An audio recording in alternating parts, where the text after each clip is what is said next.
ദോഹയുടെ തിരക്കിൽ നിന്നൊക്കെ മാറിയിട്ട് എസ്തെറ്റിക് ആൻഡ് പീസ്ഫുൾ ആയിട്ടുള്ള ഒരു സ്ഥലത്തേക്കാണ് പോകുന്നത് കേട്ടോ.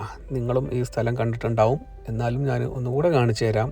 ഷെഹാനിയയിലുള്ള അൽസമറിയ ഫാം. നമ്മൾ അൽസദിൽ നിന്ന് ദൂക്കൻ റോഡിലേക്ക് കയറുകയാണെങ്കിൽ വെറും 30 മിനിറ്റ് കൊണ്ട് നമുക്ക് ഈ സ്ഥലത്തെത്താൻ പറ്റും. ഈവനിങ് ടൈമാണ് കേട്ടോ ഇവിടുത്തെ ബെസ്റ്റ് ടൈം. ആ സൺസെറ്റിൻ്റെ ടൈമിലൊക്കെ ഇവിടെ ഉണ്ടായിരിക്കണം. അടിപൊളിയാണ്. നാട്ടിലെ വൈബ് നിങ്ങൾക്ക് മിസ് ചെയ്യുന്നുണ്ടെങ്കിൽ എന്തായാലും നിങ്ങൾക്ക് ഈ ഫാം വിസിറ്റ് ചെയ്യാവുന്നതാണ്. പബ്ലിക്കിന് ഇത് ഓപ്പൺ ആണ്, പക്ഷേ നമ്മൾ അതിൻ്റേതായിട്ടുള്ള റെസ്ട്രിക്ഷൻസൊക്കെ നമ്മൾ തന്നെ കീപ്പ് ചെയ്യണം. ഇതേപോലെ നമ്മുടെ തൊട്ടടുത്ത് മയിലിനെയും കുതിരനെയും അതുപോലെ തന്നെ ഒറിക്സിനെയും ഒക്കെ കാണാൻ പറ്റും.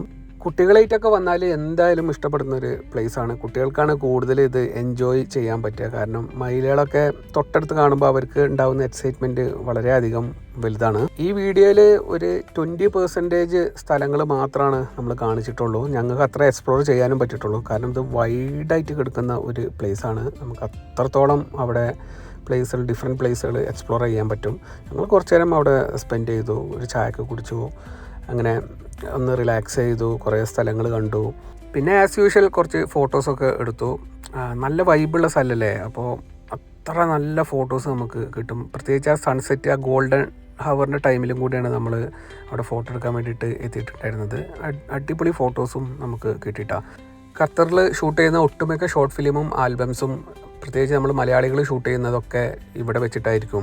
ഇതിൽ തന്നെ ഷെയ്ഖ് ഫൈസൽ മ്യൂസിയം ഉണ്ട്. മ്യൂസിയം അടിപൊളിയാണ്. ഞങ്ങൾ ഇതിൻ്റെ മുമ്പ് അവിടെ പോയിട്ടുണ്ട്. 50 റിയാലാണ് അതിൻ്റെ ചാർജ് വരുന്നത്.